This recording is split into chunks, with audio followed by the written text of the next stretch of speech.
Welcome to the part 1 video of the poem Spider and the Fly. Today we would study The Spider and the Fly by Mary Howitt.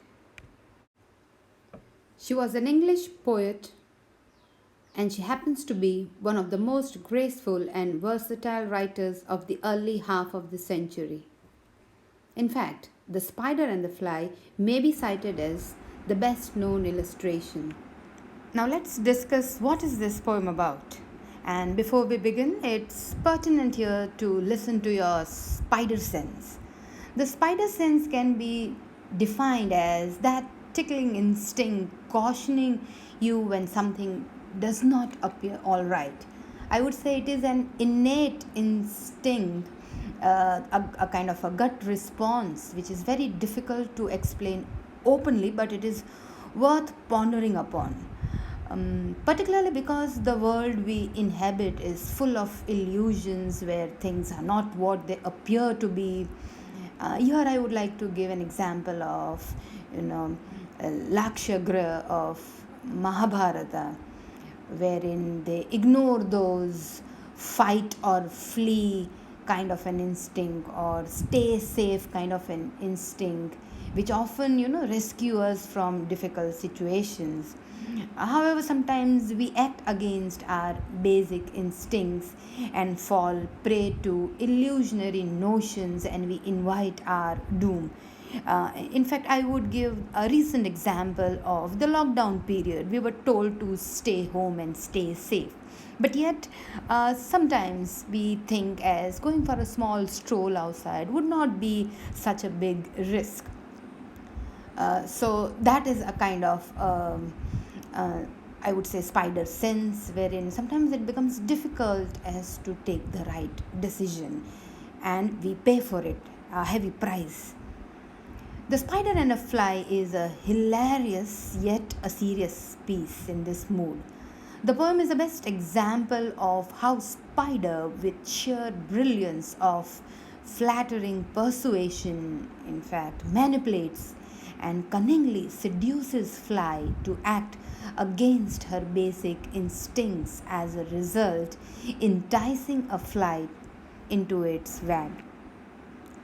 The Spider and the Fly falls into the category of a cautionary fable with definitely shades of dark humor, as it is customary with most of the popular fables. This particular poem depicts, just as other fables do, non-human characters who are bestowed with human traits as well as behavior in order to convey moral lessons, which is not to fall prey to flattery and temptation. The poet's creative genius gets expression in this brilliant poem, crafted in a very conversational, humorous tone, depicting a deceitful spider and a foolish fly. The poem, although written in a humorous, simple language, gives a very powerful message to the readers.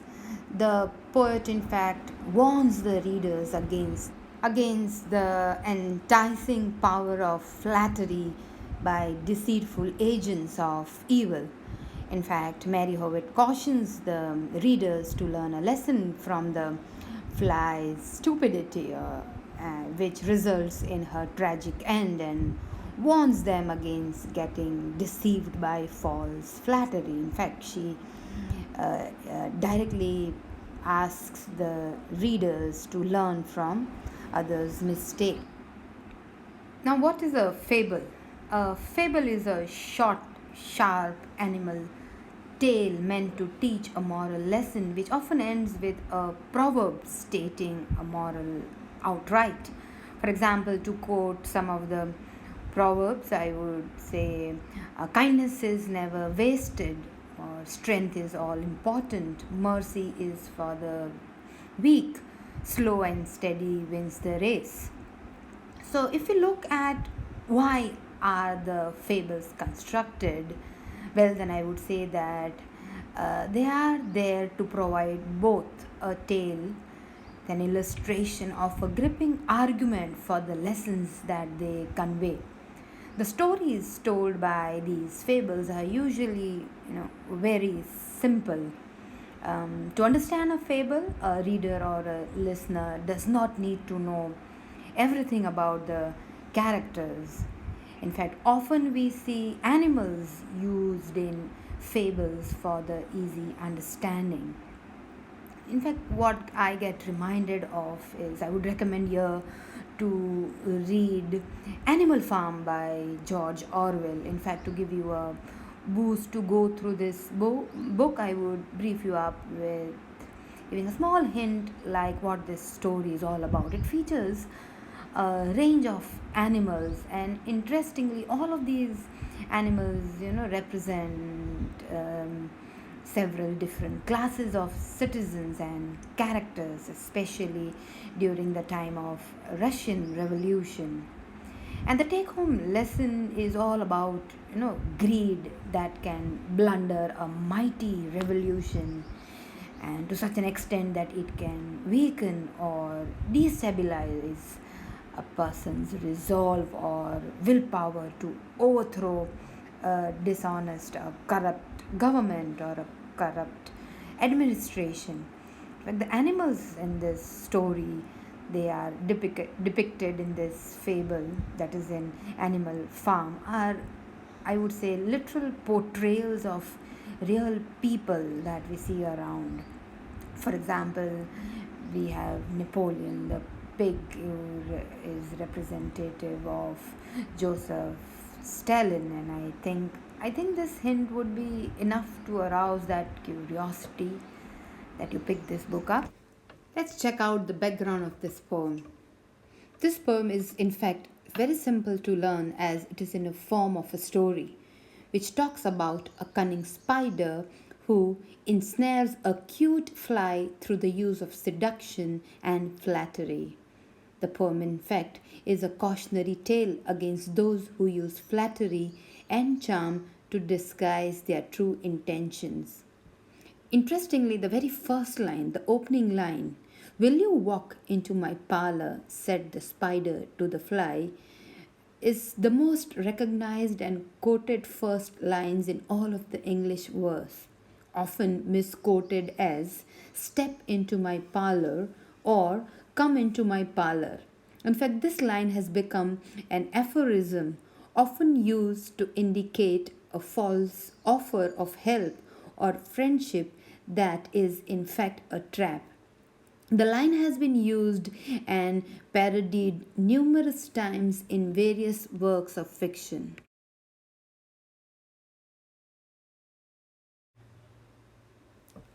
The title. The title of the poem is direct and simple. Moreover, the whole poem revolves around and is based on the conversation between Spider and the fly. Spider and the fly are the main characters of the poem.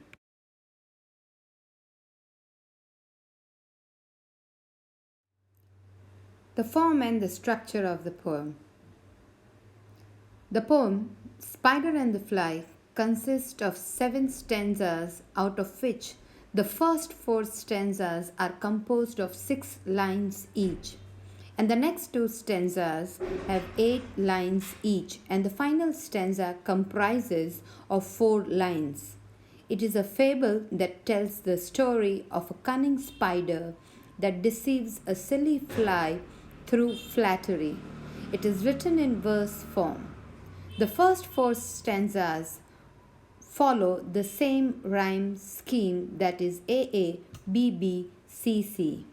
The rhyme scheme of the 4th and the 5th stanzas goes like AA, BB, CC, DD. And finally, the last stanza has the rhyme scheme of AA, BB. Let's begin analyzing this poem. First stanza. Let's begin with the first stanza. "Will you walk into my parlor?" said the spider to the fly.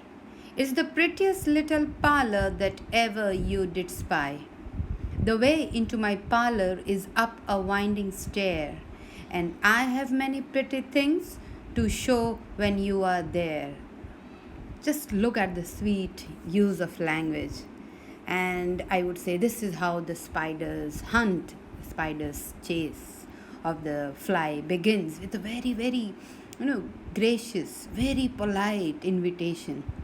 I would say if you are smart enough, it's a hint as to why somebody is so sweet with you. And you need to be smart enough to find out what happens next. Now, how, in fact, this conversation starts with a friendly chat. Though it looks friendly, but we need to remember that this entire chat is framed with a sense of mistress. I would say one can sense danger, and one needs to be smart enough to sense this danger and act accordingly. Let's analyze Spider's words. Now, when he calls his parlor as the prettiest little parlor that ever you did spy, he's inviting this fly to come and pay a visit to his parlor. It's like inviting your close friends. Now, whom do you invite in this friendly uh, tone? Definitely your friends, your close ones. So, indirectly, isn't it a hidden message that the spider considers fly to be somebody who is very close to him, almost like a friend? Further, we see how the spider tempts the fly, saying that his parlor has winding stairs and there are many pretty things that he would show. So, what he is trying to do here is almost creating or arousing this curiosity, and he is tempting fly to pay a visit, just like we do on weekends, going out at a friend's place and exploring the relationship further. Oh, no, no, said the little fly. To ask me is in vain, for who goes up your winding stair can never come down again.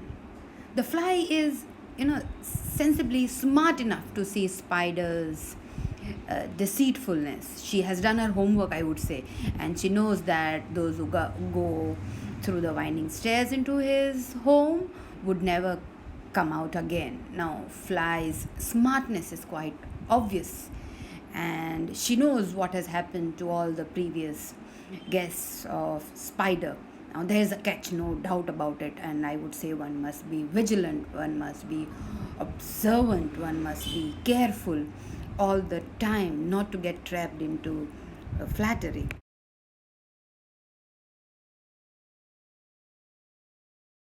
Next stanza. I'm sure you must be weary, dear, with soaring up so high. Will you rest upon my little bed? Said the spider to the fly. Wow, wow, look at this line. Look at this care. Look at this sympathy. Now, these are modern tactics, I would say, techniques to lure anybody into your trap. Now, the spider has been keeping a close eye on this fly, right? And he has done all his homework. This time, he tries a different tactic for his next move. And this time, the spider, this shrewd, this cunning spider, he feigns concern. He's too good with pretense. He starts posing as a sympathizer. Now look at the lines. Will you rest upon my little bed? Now the spider pretends to be worried, concerned over how tired the fly must be. Now look at this word, dear. And this word creates a kind of a magic. After what, spider feels it's a day of intense flying, the fly should be taking some rest. Now, wow, only somebody very close to you would think something like this, right? He goes so far as to personally offer her a little rest, respite, offer her a break, an interval from her day's activity.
In fact, she turns down his invitation. She's very polite. In fact, she fights politeness with politeness. And these are some good points from her side.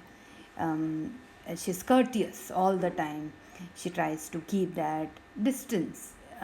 She firmly turns down this invitation, and all this happens to be good on her side.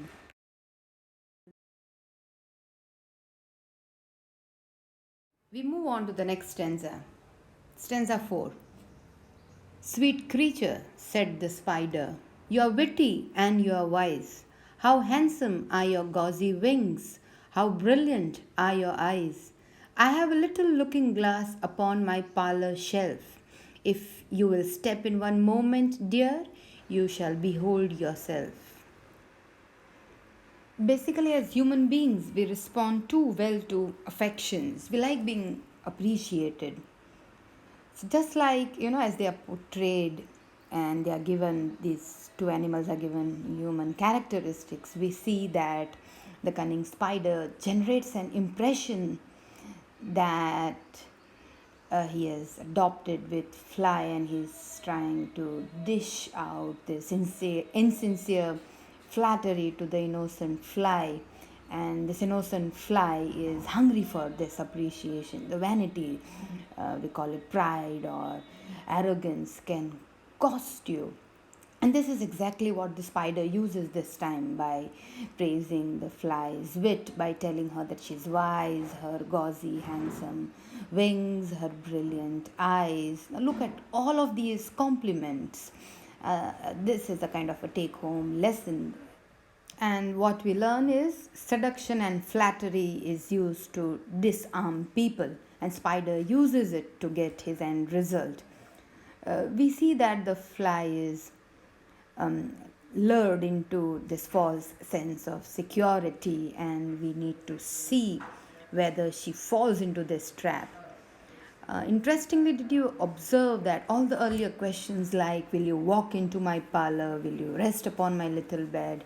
Will you please to take a slice? All that has changed now into suggestions. No more of, will you do this and that? His temptations take the form of suggestions. It's almost as if there is a strategy to this tactics he uses. This time, to seal the deal, the spider invites the fly to look upon herself in his mirror. Look at the lines. If you will step into one moment, dear, you shall behold yourself. So this is a more a kind of a suggestion. If you step, then you will behold yourself. It's like a choice that he gives. I'm not forcing you. So he flatters her, no doubt about that. But we know that. Is she aware of this? We need to be, in fact, strong. We need to be determined. If we give up, I think we are trapped. We need to follow our guts.